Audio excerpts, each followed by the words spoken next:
What good things did you learn today about the continued progress of your Cavaliers? Probably a little bit more of the same of what we learned last week. I thought we continued to be physical in most phases of the game. I like our versatility. That is, our return game was very good today. That gives us obviously excellent special teams. Our defense was, when the first group was out there, was, I thought, pretty resilient to some circumstances they found themselves in, and obviously I like the running game today. Coach, follow-ups on a number of those points. First of all, the running game, nearly 300 yards. Told us earlier in the week it's going to sound like a broken record, power and authority. How are you able to achieve that so successfully today? You know, one of the things that's true in every game is players make the difference. Okay, players make the difference, not coaches.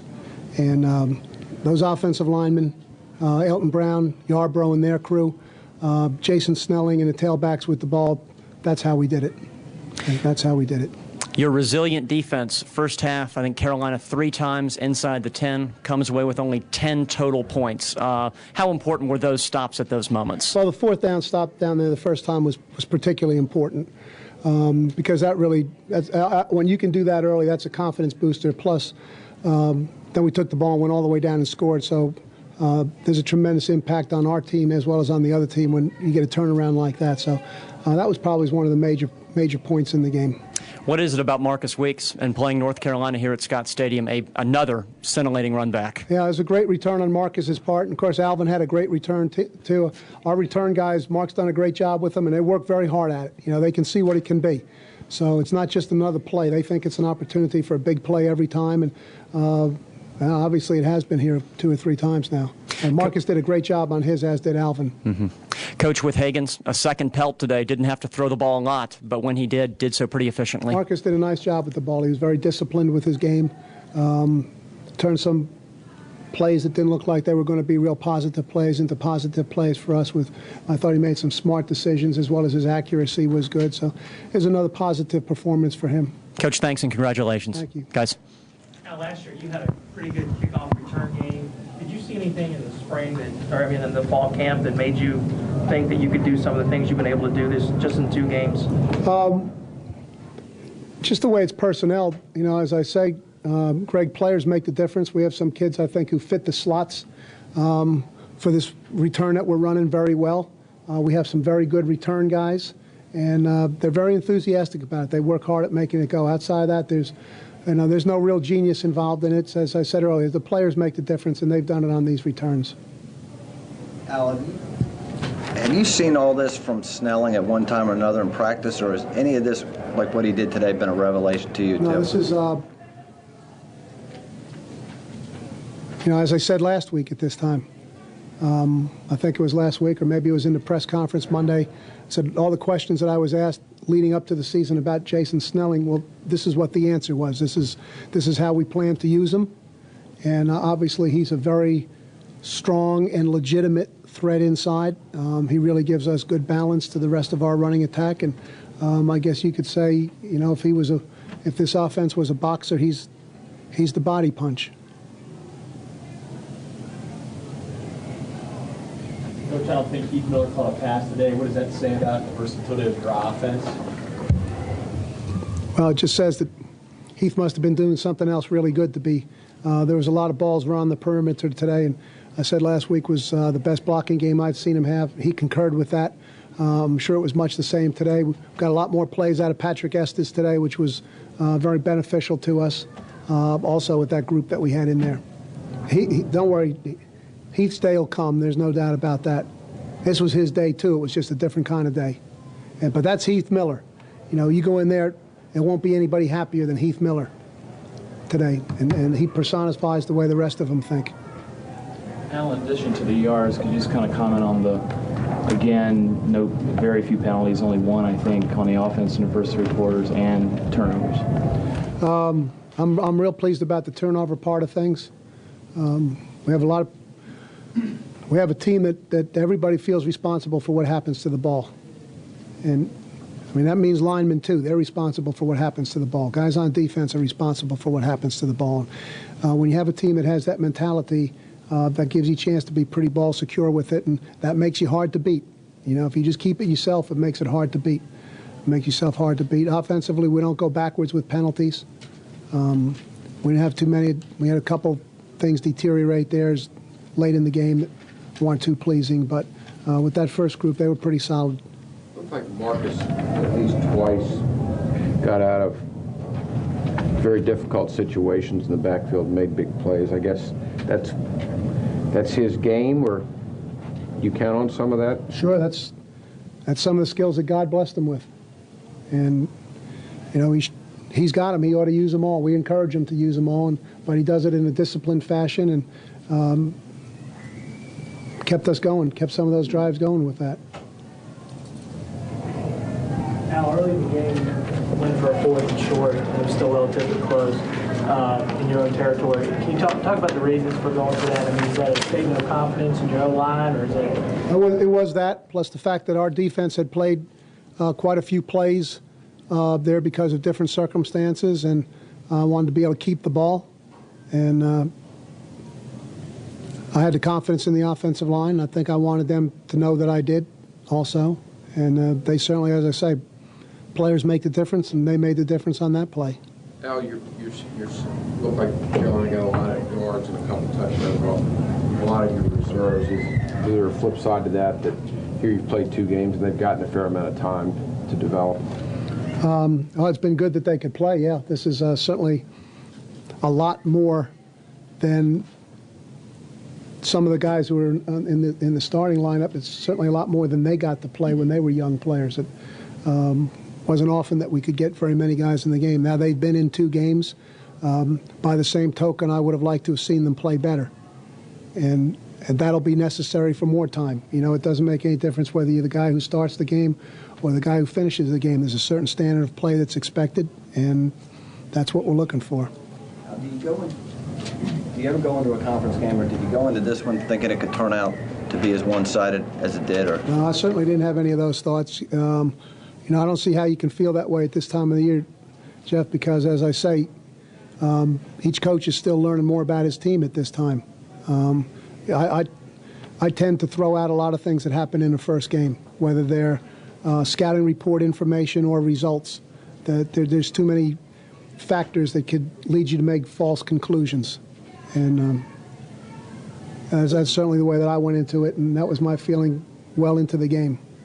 This is almost boring. A lot more boring than that 1963 game you were talking about. Well, it wasn't boring for me, and this, you know, this was a good game for us, but it's a positive step forward. I don't think it's a game to do jumping jacks or handsprings over. You know, if we don't keep on moving forward, or we have a week we falter, everybody's going to forget about this game. So that's what it was. We've won 2 now. We've won 2 in a similar fashion. There's a lot of value to that. It means that we're starting to maybe strike a style and a personality with the team, and that's just what it is. You know, it's 2, and we're not certainly going to do any handsprings over it, but we're happy about it. I said last week, it's hard to win a game. Okay, I'm always happy when we win, and I don't throw any cold water on the parade, but that's what it was. It was a good win. We got a long ways to go to accomplish something. Speaking of that gesture you made on that 3rd and 1 call, 4th and 1, I believe it's in the 3rd quarter, you pointed at them. Did you say anything? Did you try and indicate to the offensive line, okay, show me, or? No, I think. Because they were I think very they eager to go for it. I think they probably figured out what we were trying to do there.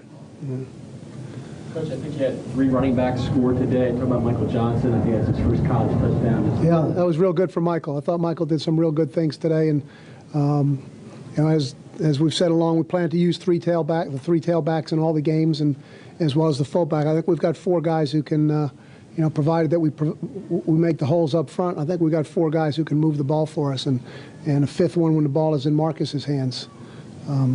Mike did a real good job, as did Wally did, and you know, Alvin had a spectacular day. Alvin did everything a football player does today. You know, he made a tackle on a kickoff. He blocked, he ran, he returned kicks. You know, he's a terrific, versatile football player, and he's now really he's reveling in his versatility. You know, the more that he can do, the more he returned a kickoff, returned a punt. I don't know if he caught any passes today, 45-yarder, that one that was wide open. That's right. Caught the pass today, ran from scrimmage, made a tackle. You know, that's 2 tackles in a row for one of the best running backs in the conference. So 2 kick returns in a row. So obviously he's doing a terrific job for us. And, you know, we know he's a native North Carolinian. He's had good games against this team, so I was very happy for him. Did you have given the ball to anyone else after that kickoff return that he had? I mean, it was almost like... Yeah, no, I said on the phone to the coaches, I don't care if he has to crawl and give Alvin the ball. You were real pleased with your pass rush last week. Were you pleased again this week with your pass rush? Well, you know, there weren't very many real third down pass situations. The amount of the various calls that we used on the nickel were quite limited.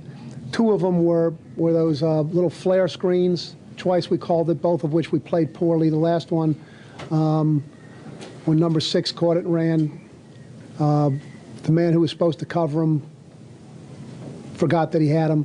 So I wasn't too pleased about that. Whenever that happens in a game, that's not good. You know, that's not good. But there weren't very many real true pass rush situations. We got a real good rush on the one where Lance Evans got the interception there. So I think overall it was pretty decent. You know, we didn't have our key rushers in there the last couple series when we didn't get much rush. So I have to dismiss that a little bit. That they're not really rush players. They're more regular down players. Al, how do you keep these guys from getting too high next week with Akron after 2 convincing wins? A weaker team comes in here. How do you keep them from getting too cocky? Oh, I think this team has a, as I've said repeatedly, so it's just the same answer to the same situation. They've got a real good sense of purpose and a real good personality about them. There's something they want to achieve. And we talk a lot about being the same guy every day and being the same team every week. And really here pretty much for 8 months, these guys have been the same team and the same guys. And I'm very confident that they'll continue to be that. There's a lot of orange in the crowd. There's a great crowd. There's a great crowd. You know, sir, the fans were tremendously responsive. I happened to be on the field at 3:30 when the gates opened.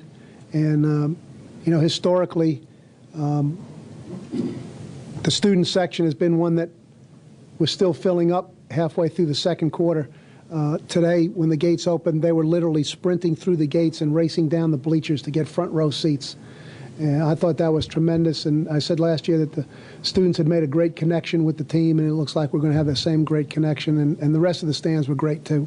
Any review on the marching band? I know you're not out there when they are, but... I was a little too busy to listen to them, to tell you the truth. I have to admit that I didn't hear them today. I mean, coming out of the tunnel, I mean, you got the band. I mean, is there a noticeable difference in... Well, we had to run in a different direction a little bit, you know, but I wasn't listening. When I'm trying to concentrate on things, I don't hear too much of the noise that's going out there, except some of the nonsense noise that I create. Everybody else has to listen to that. Al, does Darden's return significantly bolster the line? Yeah, I think that gives us a good level of depth, but Brian Barthelmess has stepped in there and done a great job for us. You know, he's done a great job for us. And there's a good bond and there's a good unity with this line. At this rate, Wally's going to score over 30 touchdowns this season. Just talk about his start. Well, I'm sure there are a lot of teams that are going to try to stop that advance, so I wouldn't necessarily feel it'd be nice if we could say this pace was going to increase, but it'll be hard to dig him out. But he's got a good sense for how to run down there.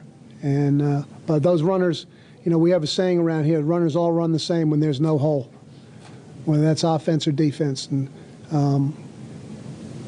when those runners are running pretty good, that means they're getting a chance to get the ball into the line of scrimmage and make their cuts. Now, Emmanuel Byers, it seemed a little strange to see him throwing a couple passes on the sideline, and then it obviously turned out pretty well. Yeah, well, actually, we were getting ready for the play, and one of the coaches on the phone said, "Get Emmanuel up here." And they said, "Well, he's back by the bench warming up." I said, "Geez, fellas, why don't you just put a sandwich sign on him and tell him?" I said, "Who's he throwing to?" And they said, "Well, at least have him throw it to a quarterback to make it look like we're warming the quarterback up." I mean, how transparent can you be? Wasn't McGrew on the receiving end of a McMullen pass? He was, in fact, yes. He was. He's the designated catcher on Yeah, I those. guess so. Yeah. Actually, we ran it earlier in the week, and I didn't like the looks of it, and so we changed it to put Mike at that spot. He, having done it once before, he had a little better sense of it. So, yeah, that was a real good play on Emmanuel's part to come in there like that. You know, here's a kid who's in the game for a couple plays last week, really not been in much, and have to make a throw like that. That's a pretty gutsy play on his part.